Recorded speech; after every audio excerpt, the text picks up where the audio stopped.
Welcome, dear readers. You're listening to Time to Read, a Winnipeg Public Library podcast book club.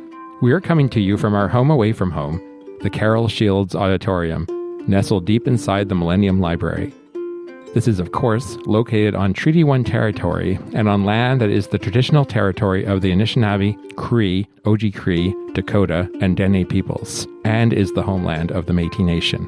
In this episode, we will be discussing The Break by Winnipeg's own Katherena Vermette. I'm Trevor Lockhart, branch head of the Louis Riel Library, and to my left is... Hi, I'm Erica Ball. I'm the branch head at Fort Garry Library, and to my left is... Hi, I'm Dennis Penner, and I work at the Idea Mill here at Millennium Library, and to everybody's left is... Hi everyone, it's Kirsten. I am the branch head at the Harvey Smith Library, and while I couldn't be there in person today, The Break by Katherena Vermette was a book that I was excited to read again and to talk about. So I am joining you via voice memo. A good book can carry me away from an average and ordinary day, yeah. So keep it down, leave me alone, close the doors and turn off the phone, 'cause all I ever really need is a little more time to read.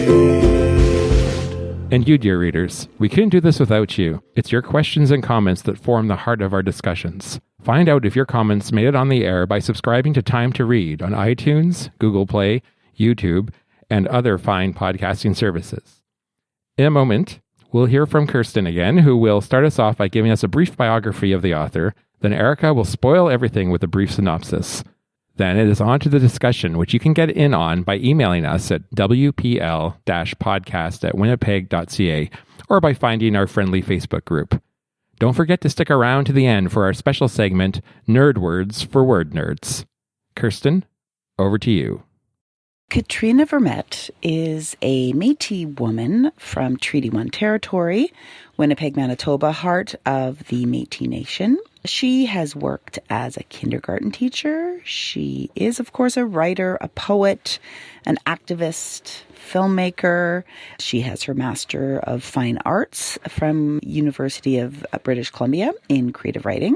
Her book of poetry, North End Love Songs, won the 2013 Governor General's Award for Poetry and was also in 2015 the Winnipeg Public Library's On the Same Page book, which is a province-wide reading initiative.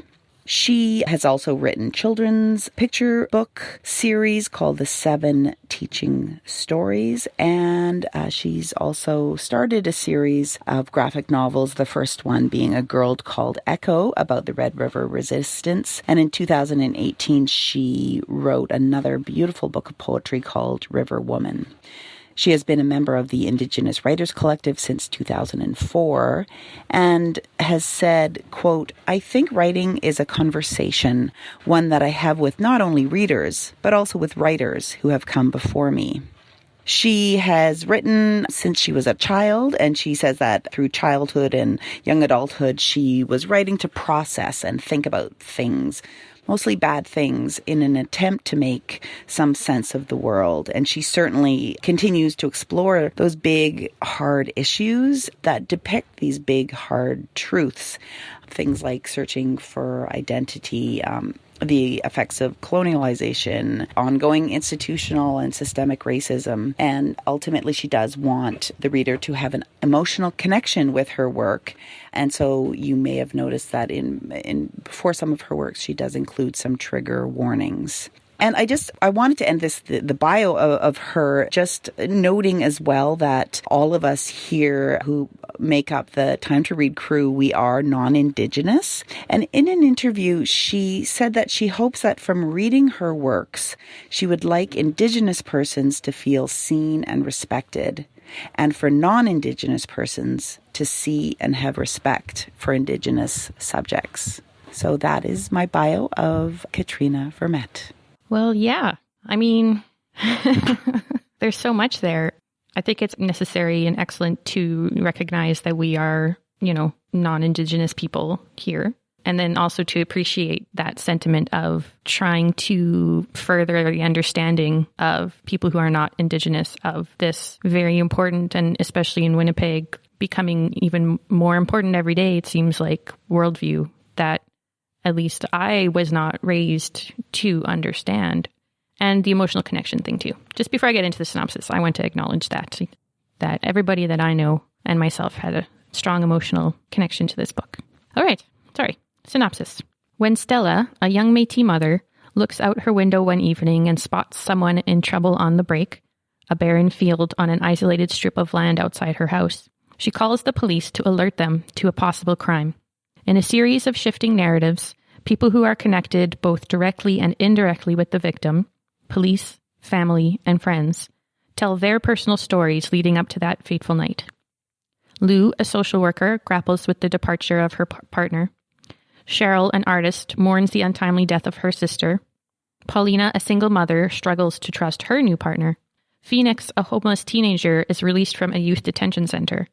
Officer Scott, a Métis policeman, is caught between two worlds as he patrols the city. Through their various perspectives, a larger, more comprehensive story about lives in this community and the after effects of trauma emerges. And that's just from the publisher's synopsis. Well, there it is. The Break, Katherena Vermette, a book that has been on all of our radars for before we started this podcast. I remember when we started talking and planning what our first book was going to be over 2 years ago. One of the ones that we were thinking of doing was Katherena Vermette's The Break to start things off. It's a Winnipeg writer, a local story.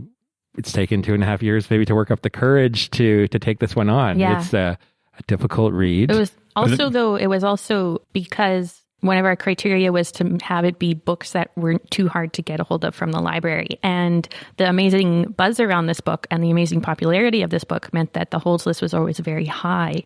So we've been sort of watching and waiting until we could do it at a time when it was more realistic for people to be able to get their hands on it or to have already read it. That's an excellent point. Yeah, we often will want to make sure as many people who listen to us have access to the books through Winnipeg Public Library. Yeah. And so sometimes the newest, most popular books we won't cover on this podcast right away, but we will get to them if there's a demand. Mm-hmm. Rather than start with a dark or a difficult question, I'd like to start us off with maybe an easier question, which is this book takes place in Winnipeg. Winnipeg, the name doesn't actually appear in the book, but we're all lifelong Winnipeggers. I think we could easily recognize things like McPhillip Street, Selkirk Avenue, the North End, all these locations. A question that we put out on social media, but I'd like to also get your guys' take on it too, is did you find the Winnipeg settings distracting, or did they enhance the story, or did it not make a difference? When we put this question out on social media, we had many responses on Instagram, and interestingly, they were all the same response, which was everyone thought that knowing the location and knowing it was Winnipeg added to the story and added to the experience. None of them found it a distraction, and they all liked that. So I thought that was interesting. Are they all Winnipeggers, though, is the thing? Well, yeah, my impression was that it was more like, oh, cool, this was in Winnipeg, and if anything, it just added to their appreciation of the story, I think. And my take on it, I love to Google Street View locations. So I was having a field day with this book. I had a very eerie experience where I was on Google Street View on McPhillips, and I went west from there. And just as Katherena Vermette describes in the opening pages of the book, my Google Street View search came to The Break. I just saw it there, and it's unmistakable. These giant hydro lines cutting a swath into the city from exactly what she says, from Selkirk to Leela. And I just, on my computer screen, just stopped for a moment and just kind of looked at it and took it in. And it was a very moving moment for me to actually see a visual of this section of Winnipeg that I was not familiar with up to before I read this. So yeah, it definitely. Personally, I love whenever I read something or watch something and it's a place I recognize. Like when the Pelican Brief came out, I had been to New Orleans just before that came out, and I was like, oh, I've been there and I've been there. Mm-hmm. And we're used to everything being set somewhere else, like Los Angeles, New York, other places. And it almost feels like, no one would set anything in Winnipeg as it's not interesting. But when you actually see your And I think maybe this is what representation in media generally is about. When you recognize yourself or the place you are from, it gives you a deeper connection and makes you feel like other people see that too. So I just love the fact that it was set in Winnipeg, even though it's, not showing the most optimistic sides of Winnipeg necessarily, but it's a very real, important part of Winnipeg. And, I've walked down those streets, I've been in those areas, I've talked to people who are very much like these characters, and that all makes the book a lot more connected to me as well. So yeah, it's fantastic. I really like that comment about representation, because I think as Canadians, and then especially as like prairie Canadians, we don't see ourselves represented in the media that we watch a lot, especially because a lot of it is American. And even though even when the word Winnipeg comes up, it's a funny place for somebody to be from, or it's a funny word, or Canadians are being made fun of. So it is neat to see us represented in something in such an authentic way. Like we are someplace where things happen, where things deserve to happen. And I also really like that she doesn't name Winnipeg, which I feel was also the case in Republic of Love, the Carol Shields. And because even though she's setting it in a very specific place in the break, and in places that are sort of, for me, kind of like typically Winnipeg-ish, it could be anywhere that this stuff happens, Parts of it are maybe more unique to here because of the history of our particular city, but really a lot of it could happen anywhere. So it's kind of specific in general in the same way. At the same time, I mean. Yeah, and I think it is so much more meaningful knowing that Katherena Vermette grew up in Winnipeg, she, in the North End. These stories, even though all these particular characters are fictional and made up, she's obviously drawing on personal experience and stories and people that she knows, people in her family, and it just gives it such a rich authenticity that sometimes books that are set in Winnipeg don't have that flavor. And I was thinking of I was thinking about other books that were set in Winnipeg, fictional books, and one that came to mind was I used to really like this horror writer Clive Barker, and he wrote a book in the early 90s called Sacrament. And it opens up in Churchill, Manitoba, where a wildlife photographer is mauled by a polar bear. And he is brought down to Winnipeg to the Health Sciences Center to recover for a bit. And then the story goes on from there, off the rails and some crazy. But even though I thought, oh, this is so cool, I wonder why he chose Winnipeg. It didn't feel like Winnipeg. As I was reading those sections, I thought, I wonder if he's ever even been here.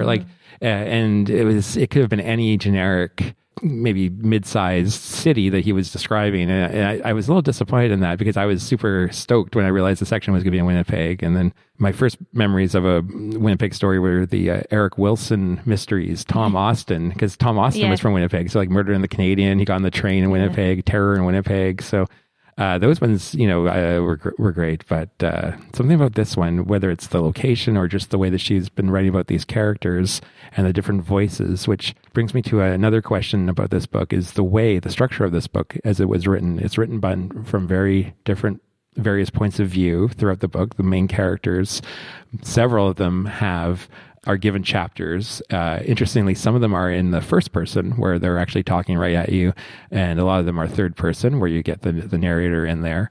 That's something that we asked whether those kinds of books, and this is the second book in a row that we've read like that when we think back to last month's Great House, where we had different shifting narratives. And how do you respond to that? Is that something that you like? Do you find it distracting?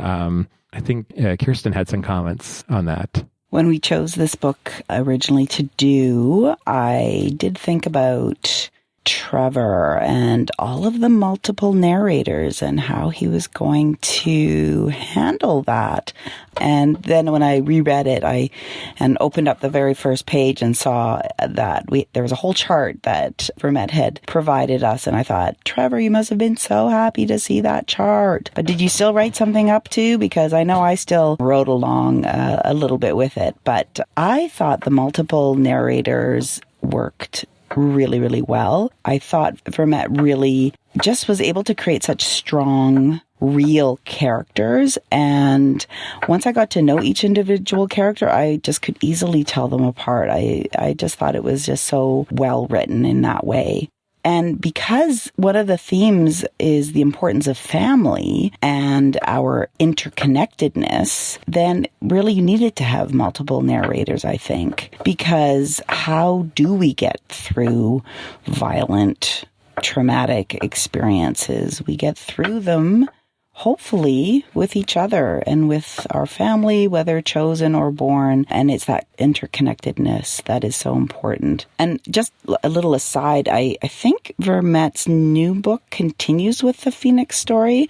I know our Manitoba Library Association Prison Libraries Committee has a book club, and they just recently read The Break in the summer. And Katherena Vermette actually came to the prison at the Women's Correctional Center to talk and meet with the women, and it was super exciting for everyone that she was there. And I think she was able to actually give some updates about that new story and about the Phoenix's story, and that was really exciting for the women to be able to meet Katherena. I know the story had really resonated with them. So anyway, all this to say, thumbs up for the multiple narrators. I think Vermette really succeeded. I mean, I agree. Trevor, you held up a piece of paper. I did. Kirsten really does know me well. I did breathe a sigh of relief when I turned to the beginning of the book and realized that we had a lovely family tree listed here, which I did refer to often. Yeah, I referred to it often as well. But it wasn't quite enough for me to get a real sense of the characters. So I did actually make a chart. It's not quite as insane looking as my chart for A Great House, but it did list out the different characters, the relations to each other. And then I began to think, we could almost write a separate family tree chart, but have it as a relational chart, because there are a bunch of important characters in the book that don't make it into the family per se, like Rita, the friend, and her kids, Ziggy and Sonny.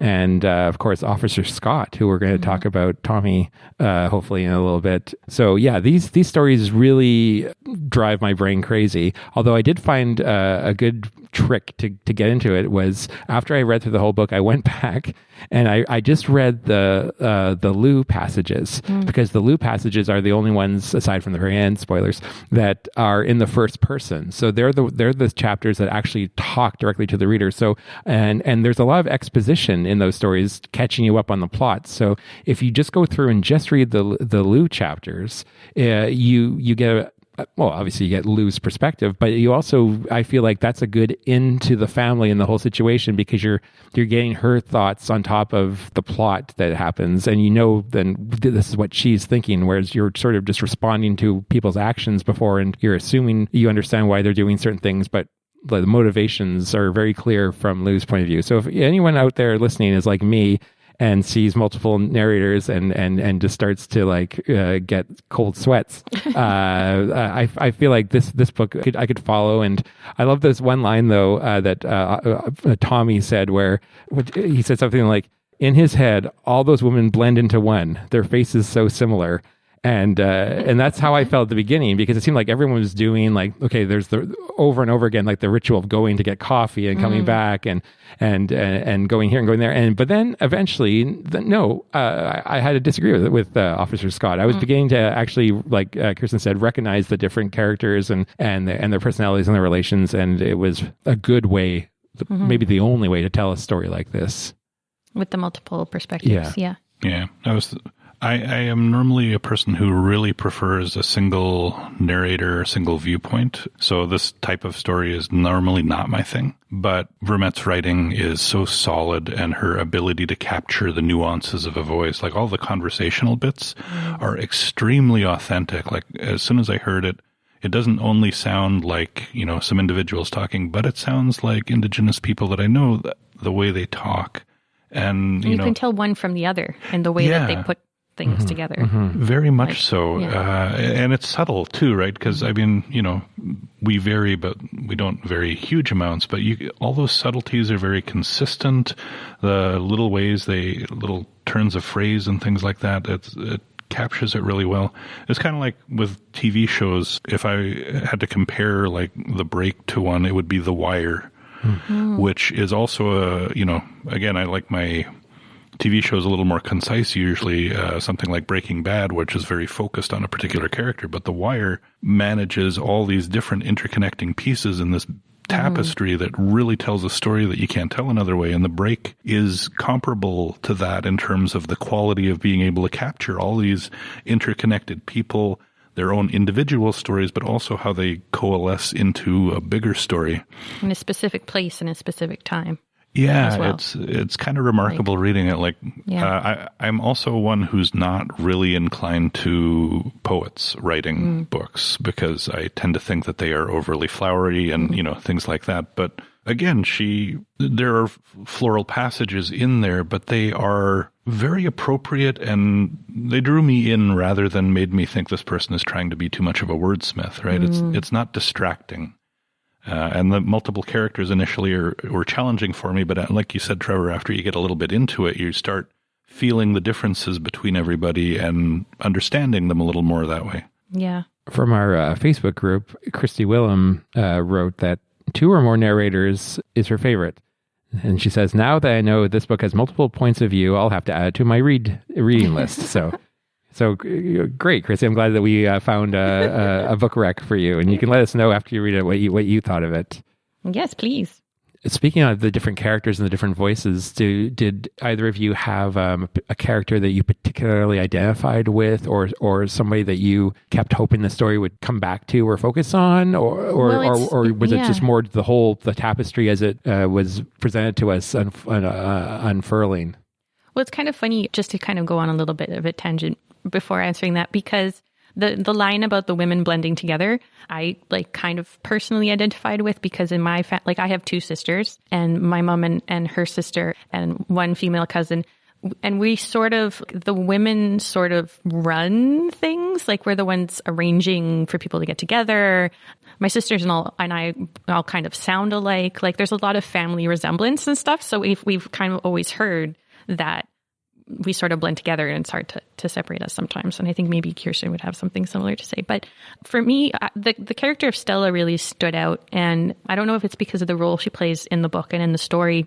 I personally, I don't know if it's because she's a young mom and my kid is, I guess, older now, but I still really remember that the baby years. But also for some reason, and it's just my feelings, I feel like Stella was written as Katherena Vermette's proxy, the character that she wrote the most after herself. I have no basis for saying that, except that is the feeling I got from reading the character. So I would have read so much more about Stella and about Stella navigating life as well. Well, I love those passages where Stella reconnects with her Kukum and visits her. And when we talk about this book being dark, and obviously it deals with serious, but there's moments of beautiful light and connection, like those scenes when just gorgeous. I just want to spend all my time on that couch. Right? Yeah. I don't know that I had a character that I wanted the story to keep going back to, because I kept just wanting to see how everyone would deal with it. But I had a favorite character, and that was Ziggy. Because, Ziggy, she recognized the danger that they could be in right from the beginning. She knew you shouldn't go to this party. Didn't want Emily to go. Emily wanted to go, so she goes with her. And then Clayton's kind of trying to get her to leave so he can be alone with Emily. And Ziggy's like, nope, I want to get out of here, but I am not leaving you here. And every step of the way, she was, totally smart, trustworthy. She was a great friend. Yeah. And, Yeah. And then sorry, after what happened to them, you just feel so bad. Yeah.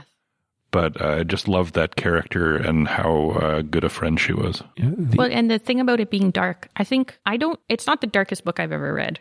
Let's just say, there are lots of books that to me approach the world in a lot darker way than this book. I feel really more like this book is about the light when the dark tries to creep in. For me, it was difficult to read because of how beautiful it was, rather than necessarily the dark subject matter, if that makes sense. Yeah. Because they weren't just giving up and right. They were all I can't remember the exact word, but I can't say it on the podcast, but they said we're effed up, but we're not effed or whatever, which is an interesting distinction. Or was it the other way around?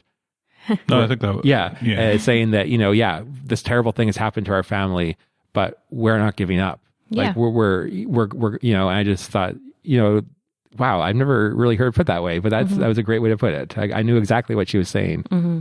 Yeah. I mean, when we think of it as dark, but it was very realistic. Yeah. I don't know exactly what I was expecting going into it, but in a lot of books that I read, something more dramatic happens after an event like that, right? Like, something bad happens, and I was half expecting all the family to get together and go find the people who did this, and something like that. Yeah. But that's not realistic. That's not what really happens, and that's not what they did. Mm-hmm. They did what a family has to do. And it was not exciting or dramatic or anything like that. It was just very real, like very coming to grips with a difficult thing and just being around each other. Mm-hmm. And because you can't really fix the problem. Yeah. Mm-hmm. There was nothing.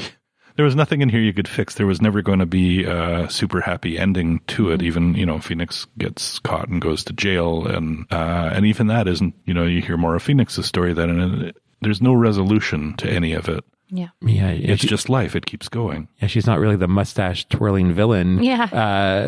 Because the way that Katherena Vermette writes her backstory, there you realize where she fits into it, and that her mom was Elsie, and that the generational damage that's done by the violence, but and also when Jake and Sunny, I was very worried about them getting involved with gangs and the Black Hoodie. My gosh! And I just kept thinking too, like you, Dennis, that the second shoe was going to fall, and it's going to be they're going to be murdered, or something's going to happen.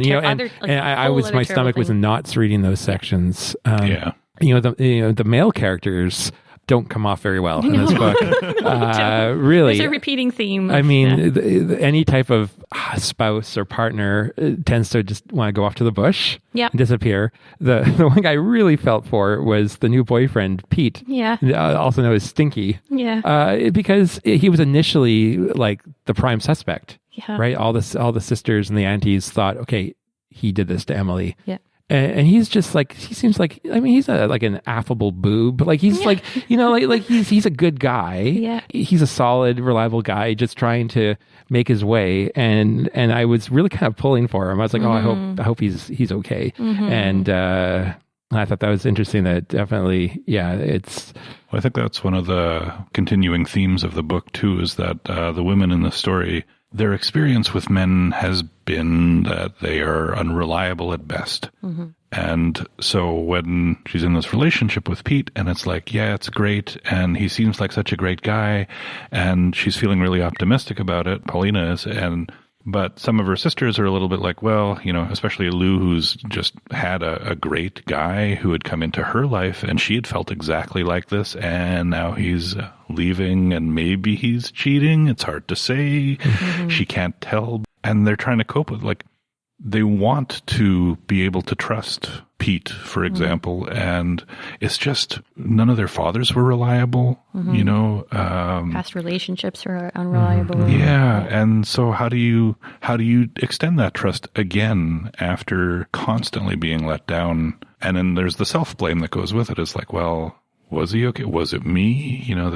It's such a, you can't really summarize it into a single thought. It's Well, that's why I connected so much with the Lou chapters, because you get it from her perspective, and a lot of it is her own self-loathing. She says, "This is, I thought this, was just something that happened to me, but I realize now it's me. I'm cold. It's me. I'm the one that's driving, my men away, or she just puts it all on her own shoulders." And and the self-loathing thing, like, it's always hard to see how others see us. And so listening to all these characters, like Emily talking about how she felt, ugly and gross and stuff like that, whereas Ziggy is like, Emily's so beautiful, Yeah. And so you get, that's another place where the multiple narrators really helps. Mm-hmm. That's my favorite part about multiple narrators. And then also like having the same view of the same event, and how two people can like remember it very differently, even just because of what they brought to it.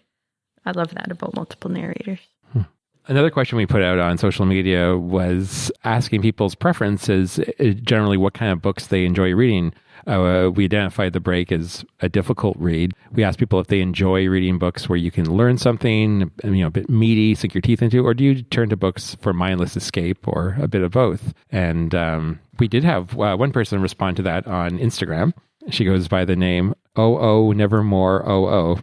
She writes, I almost always have two types of reading material going at the same time. One light and fluffy, and another much more educational or even a scholarly work like a thesis. So that's one way to approach it. Yeah, that's really awesome. I often have a fiction and a nonfiction going at the same time, but I tend to like the same thing in both. I don't like to read to learn specifically. I do read nonfiction if it's written in an engaging way. And then the same thing, I like my fiction to have bits of something in there that's new to me or a different perspective or something like that. But yeah. I'm almost always an escapist reader. Mysteries, sci-fi, general fiction. Not that I won't read serious fiction, but just much less often. And I read a lot of nonfiction basically because I want to learn the thing that's in it. But to me, that's also kind of escapist because I'm imagining that I can become very good at knowing what this thing is that I'm reading about. I think Kirsten had something to... So I'm kind of enjoying sending some of my comments through voice memo to you guys. But I have to say I miss looking across the table at Erica, where I can see her kind face nodding knowingly at me, empathically. But I miss you too, Trevor and Dennis. I do. But I just wanted to talk about, I kind of personally like some of the harder stories to read, the difficult ones. And in The Break, these were all women with such hard lives, and yet, I don't know, somehow finding a way to be hopeful. But along with that, sort of the strength of family and the interconnectedness, there's also such a theme of storytelling, which also really resonated with me, and being story keepers. And there was that one section where Tom, he's in the conversation with his mom, with Marie. And at one point, he's thinking about a story to give to her, like stories are a gift. And I really love that. I was just listening this morning to a David Suzuki interview with Anna Maria Tremonti's new podcast. And he talked about not getting all of the stories from his dad before he died. And so just, I don't know, sharing those stories, gifting those stories, listening to those stories is so important. So despite a book being dark and difficult, I think there are just so many lessons and so much to learn. So I'm a fan of the dark and the difficult. We had a similar discussion in one of our book clubs at Fort Garry. So shout out to the Fort Garry Book Club, where we were talking about pleasure reading versus difficult reads. And it seemed like a lot of them were sort of on the same page. But I told the story of the lady who cuts my hair. She loves books that make her cry. Like, she tortures herself with these stories about the Holocaust or just like the most gut-wrenching things that she can find. And then her boyfriend has to threaten to take them away because this is how she gets out all her sad feelings, and they depress her. But I think it performs a function for her, like a therapeutic function to get that out.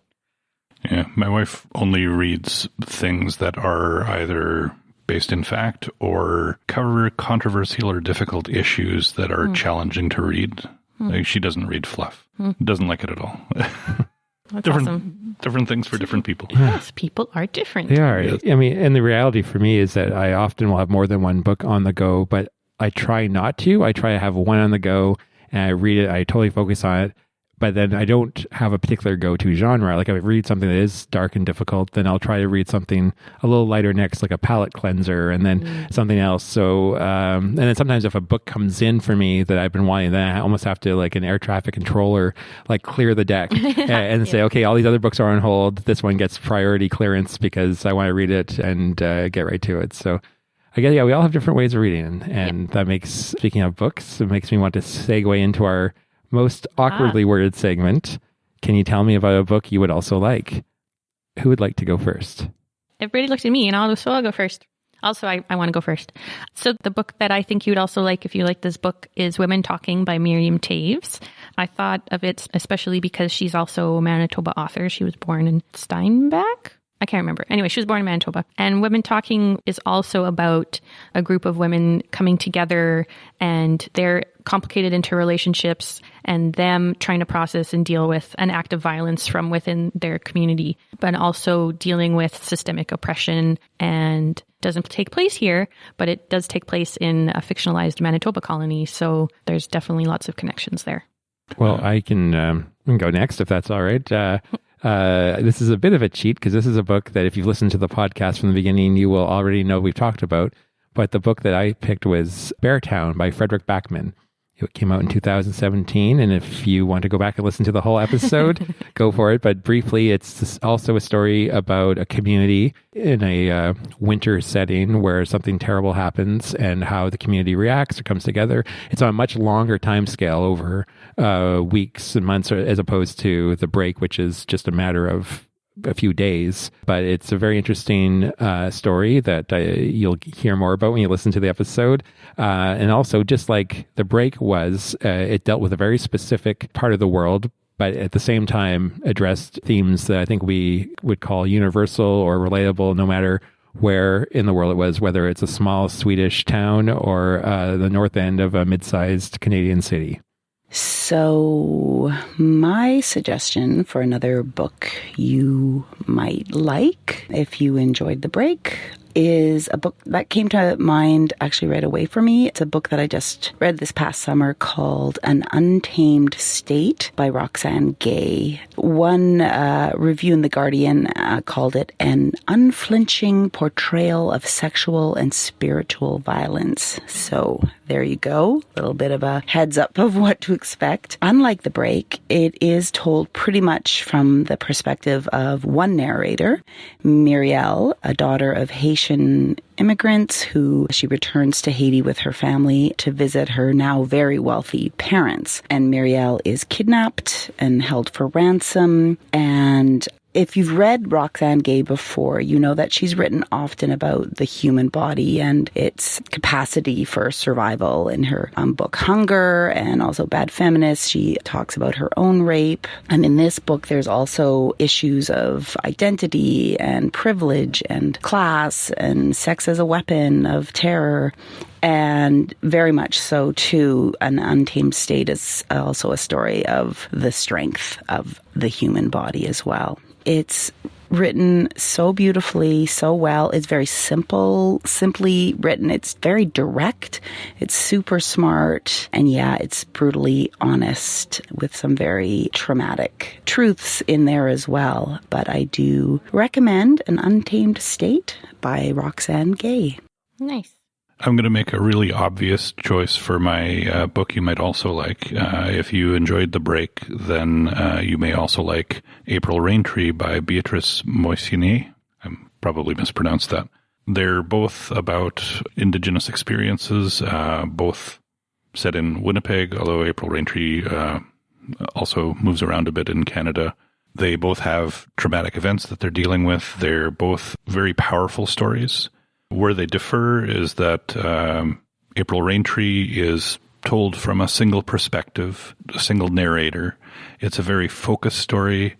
It's maybe less sophisticated in some ways. I compared The Break earlier to The Wire as for the multiple complex interlocking storylines.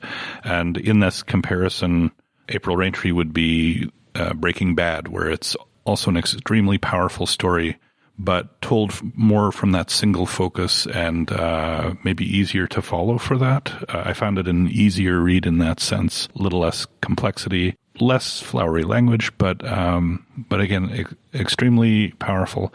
This is one that I think they teach in schools now. Mm-hmm. When I was growing up, it hadn't been written yet, and so I didn't get a chance to read it in that context. But if you, mm-hmm. Especially if you're in Winnipeg or in the prairies in Canada, this is the type of story that so many people have gone through and experienced that it's definitely worth a read. Yeah. Now it's time for everyone's favorite segment, Nerd Words for Word Nerds, the part of each show where the hosts boil down their most prevalent thoughts of the past month into one word. Who wants to start us off? Mine will make you mad. Well, no, it won't make you mad. But I had trouble picking a word, so I picked 14 words. Oh my God. I'm incensed. I know. No, but really, no. I have a word. I just have like 14 examples, and I don't need to go through them all. But my word is autoantonym or contronym, which is a word that is its own antonym. So it has two meanings, and they are the reverse to each other. Mental Floss had a funny way of putting it. Here's an ambiguous sentence for you. Because of the agency's oversight, the corporation's behavior was sanctioned.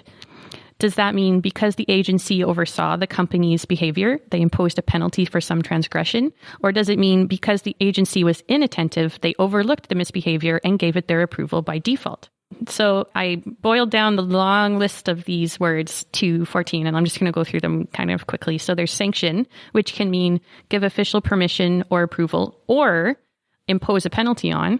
There's oversight, which I think I mentioned like a long time ago because it's one of my like things like oversight.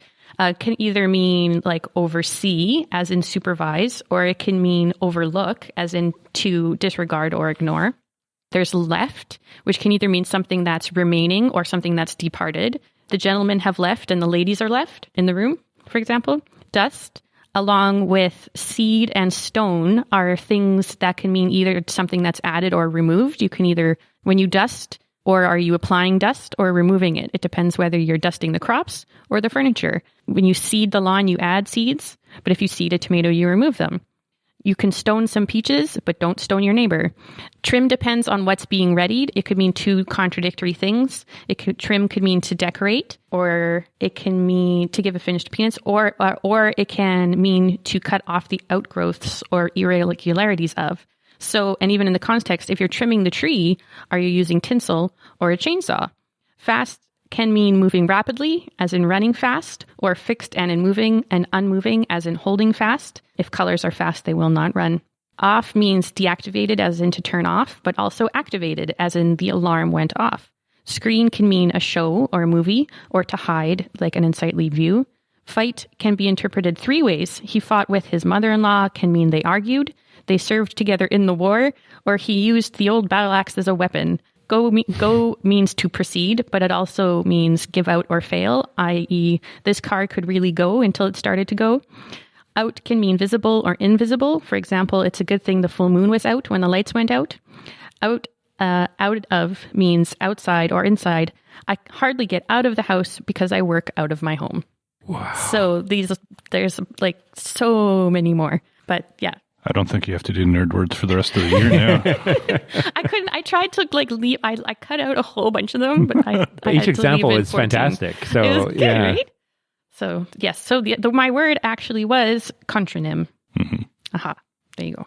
For my nerd word, I'm sure that Erica, Dennis, and Trevor no doubt spoke about this already during the podcast, but this book really obviously promotes empathy and resilience. And one of our questions was actually about the idea of that the person is not actually a monster, but there is a monster sometimes within. So empathy is something I've really been thinking about for a long time, with so much happening in the world right now.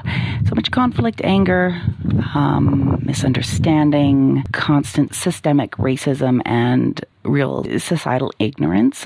So I just really been thinking a lot and wishing for more empathy, trying to practice more empathy and to practice more compassion. So Merriam-Webster dictionary describes empathy as the capacity to understand or feel what another person is experiencing from their frame of reference. That is the capacity to place oneself in another's position. And I think finding empathy for people who do bad things is super difficult.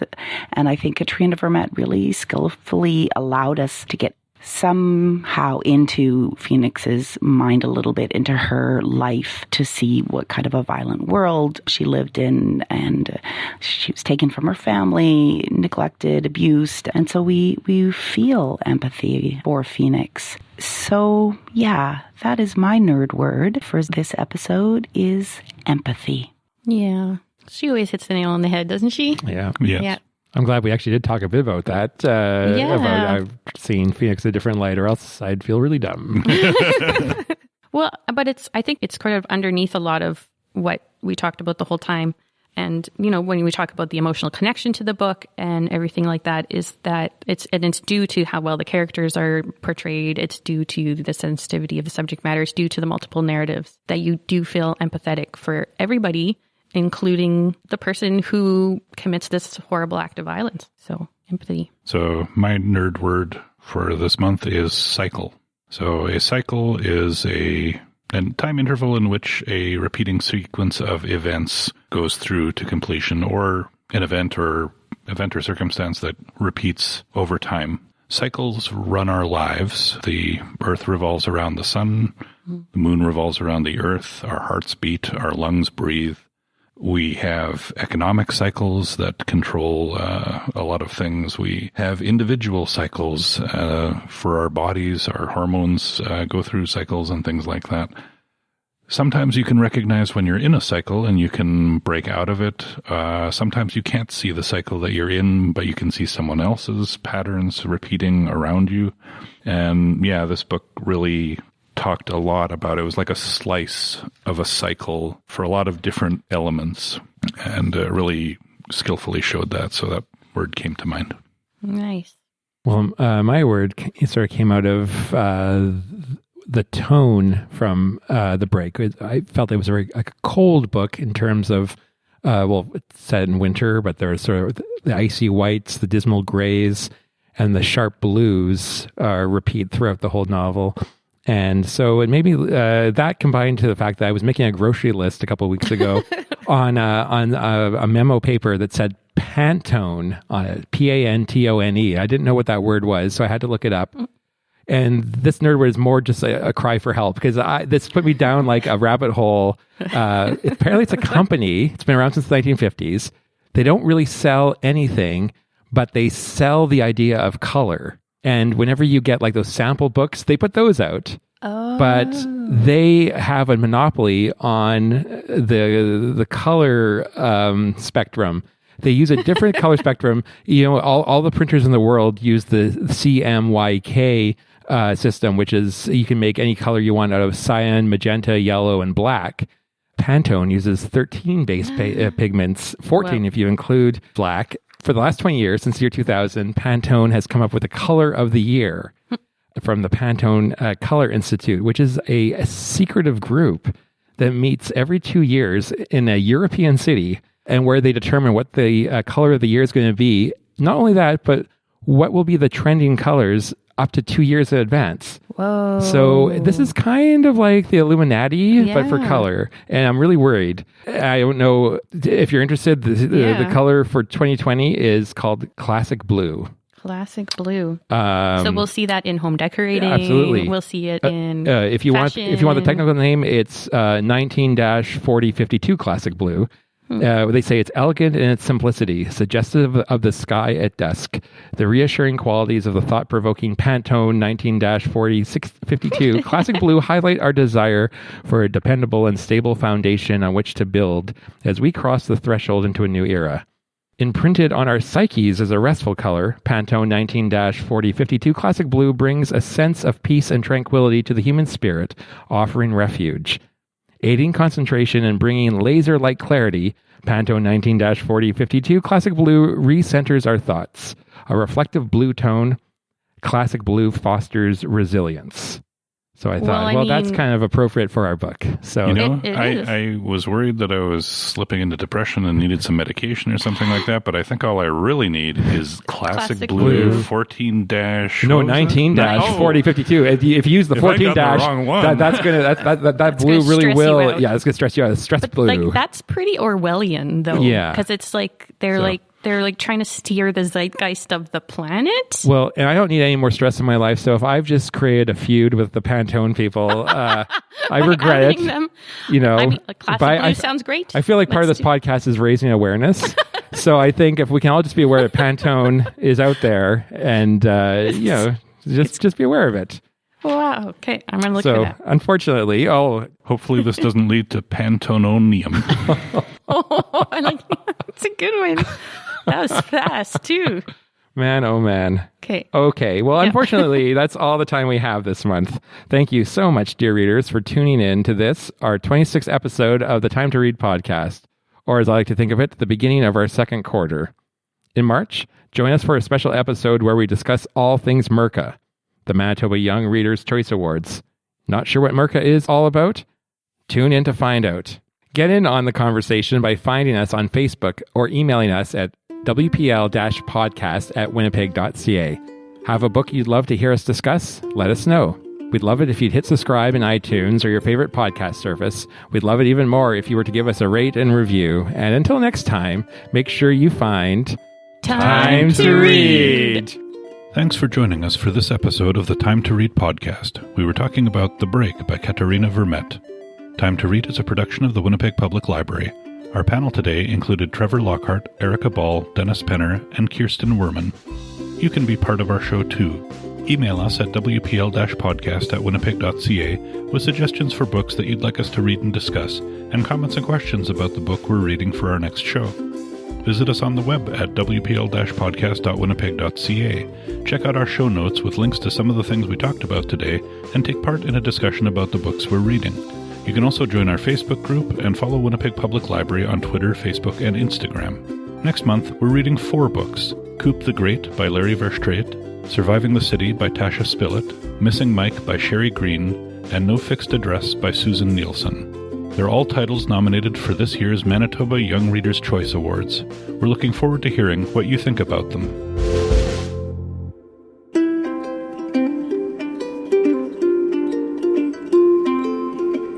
All I need is time to read.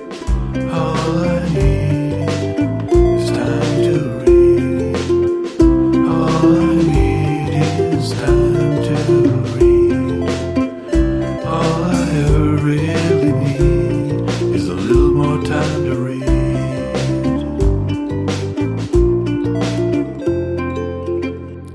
The Break deals with a lot of difficult topics, not all of which we discussed on the podcast, but I found in her most recent poetry collection, River Woman, a poem called An Other Story, which actually ends the collection. I'd like to just read it so we have a little bit of her poetry on this episode too.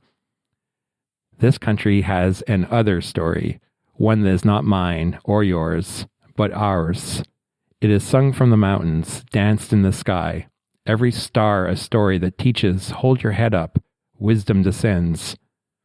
This country has another story, not just for you or me, but us. It is a prayer I say to you. Every word burns hope. Every silence, only peace. Hold me tight. Close the distance between us. Keep me warm.